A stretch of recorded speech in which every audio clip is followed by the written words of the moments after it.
Welcome back to the show, everybody. And we're welcoming back a guest who's been on the show a number of times before, Shannon St. Shannon, owns a lot of short-term rentals. She manages a lot more short-term rentals. So Shannon, welcome back to the show. It's always great to have you on.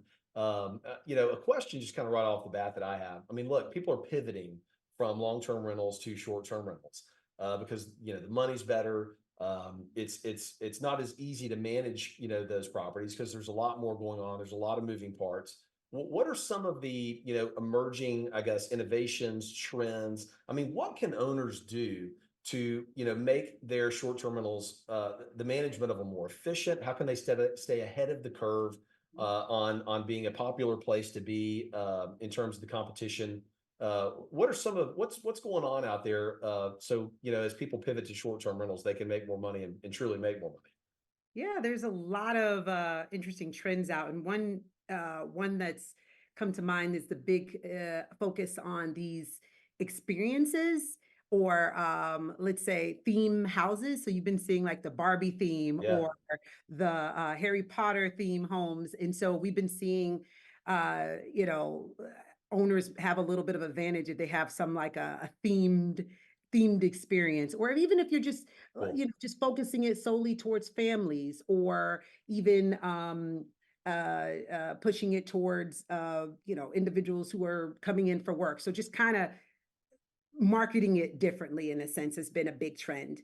The other thing I would say is there's a big push around, since COVID, having dedicated workspaces in every single home. And that, as of Interesting. late, has we've been really pushing for that as well in terms of having a dedicated office space. That's a great way to kind of geek out the market to appeal to more people because people are working on their trips, right? So, yeah. That's smart. The office thing, I didn't really think about, but you're right. I guess the working from home thing is still happening, right? So if you have an office space, do they need a room or can it be just a desk in the corner somewhere? I mean, ideally a room, but Yeah, we're trying to optimize revenue here. So as long as we have a true. dedicated area for the desk setup, then that works as well. What's a good way, Shannon, out of curiosity, you mentioned like the themed houses that certain short-term rental owners, I've seen a lot of that, on Twitter and Mhm. social media, these themed houses. How can an owner know what's happening in their own city and figure out what the destination is? I mean, look, I own property in a number of different cities, but I'm not really sure I know like every little thing that happens in that city and why people show up there. Yeah. How do owners, kind of figure that out to make a theme? I mean, that's pretty bold, use of cash, I guess, to like design Yeah, your because house it's around very it. niche. So one thing that I do is just to kind of be informed about what's going on in my local market is we set up Google Alerts. Just do that, right? Set up Google Alerts That's so you smart. know what's happening in your industry. You get it coming to you. In addition to that, just join your local, and there's a national group called the Vacation Rental Management Association. I Okay.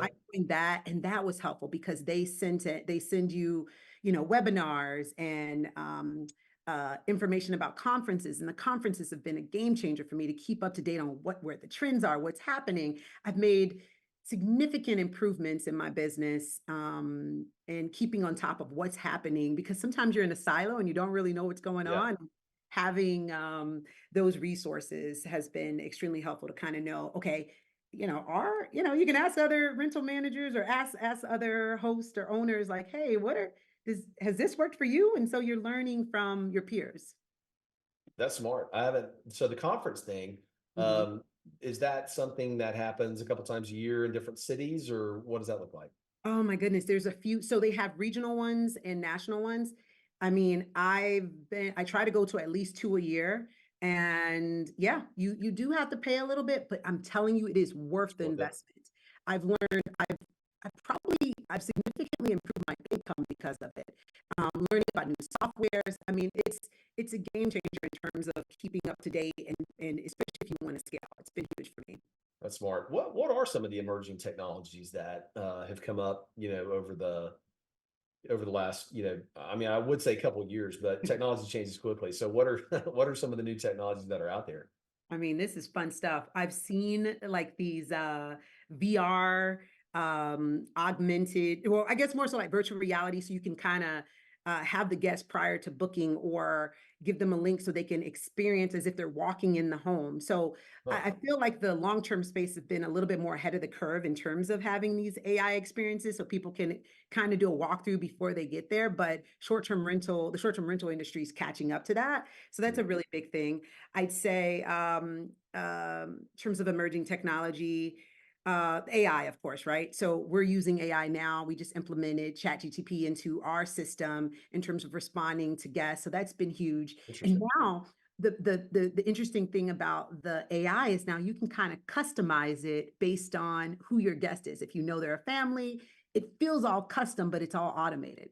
Wow. So do you just is that a plugin that you can add into your property management platform?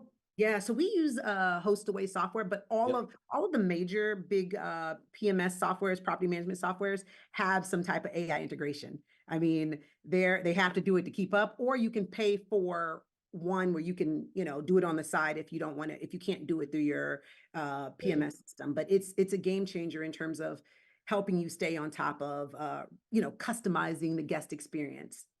That's amazing. I got an email, by the way, over speaking of technology, over the weekend about how Airbnb is like canceling your ability to have video cameras at your site. Is that true? Can Airbnb tell you not to have cameras up?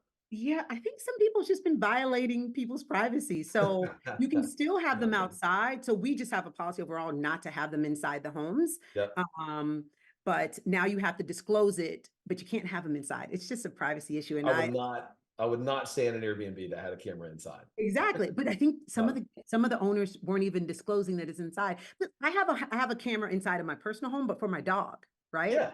And Yeah. maybe Not an some owners Airbnb. exactly right, never, but then maybe I'm assuming it's a mistake or they just don't take it down for the guests. I don't know. I mean, I just think it's Mm. I yeah, so I'm Hmm. glad that Airbnb is doing that.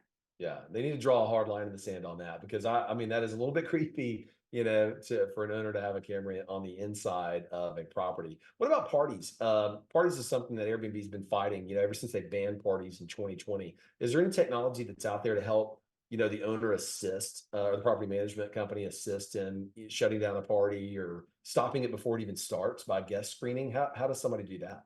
Yeah, there's a lot of really cool softwares and tools out there that helps with that. We use a tool called or hardware called Minute, and that helps monitor the noise level. It tells us if there's too many guests in the home. It tells us that there's if someone's smoking. So that's a huge thing. And there's also other softwares that'll help you screen a guest. And it's really like a risk score. So you'll get like a risk score based on how long they've been on Airbnb, how long, Yep. how old they are. And it kind of tells you the likelihood of, them being a bad guest. So leveraging technologies in the short-term rental space it's just, it's essential. It's Yep. essential. Do you see any, COVID-19 obviously changed the paradigm for not only short-term rentals, but I mean the real estate continuum, a lot of different industries. I mean, we don't have a crystal ball. We can't see like what's going to happen in the future, but is there anything on the horizon, legislatively or otherwise that would impact, in your opinion, short-term rentals like moving forward at all? I would say in terms of just like those things like COVID, I think now since that's happened, there's been more so a push around offering flexible cancellation policies. So before Airbnb and VRBO and all the sites were a little bit more gave you more flexibility, and I think I'm assuming they're going to try to make it similar to hotels. So Yep. so they're making it more flexible just in case there is something that happens. So that's something that we see that may be coming up soon. Yep. And Right. there's not to get too far in the weeds on like government action on short-term rentals, like what happened in New York. I mean, half of all the short-term rentals got shut down overnight. Is there any way that an owner can protect themselves when they're buying a short-term rental or a property that they want to turn into a short-term rental in a certain market? How can you protect yourself as an owner to make sure that I mean, Palm Springs, they closed, the loophole. There's a lot of short-term rentals that closed down Palm Springs, New York. I mean, there's a lot of cities that are doing this. Dallas.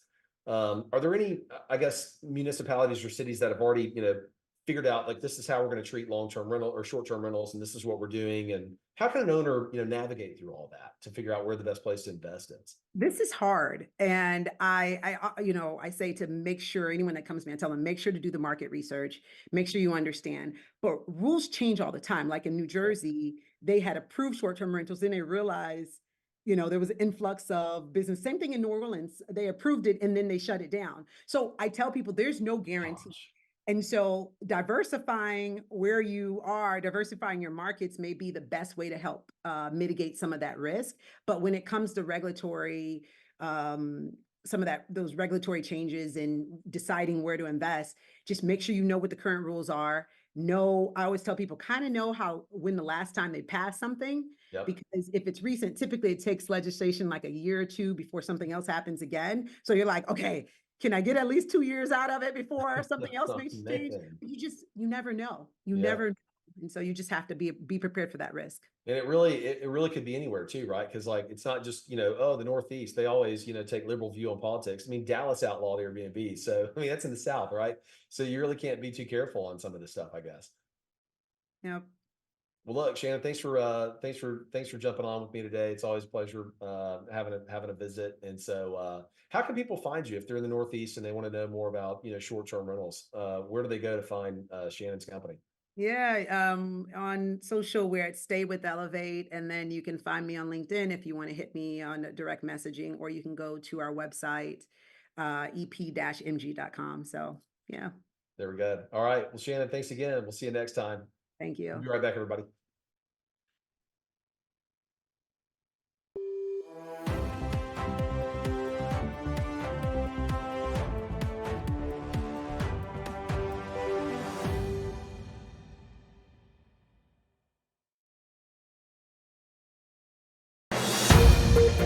This has been a Now Media Networks feature presentation. All rights reserved.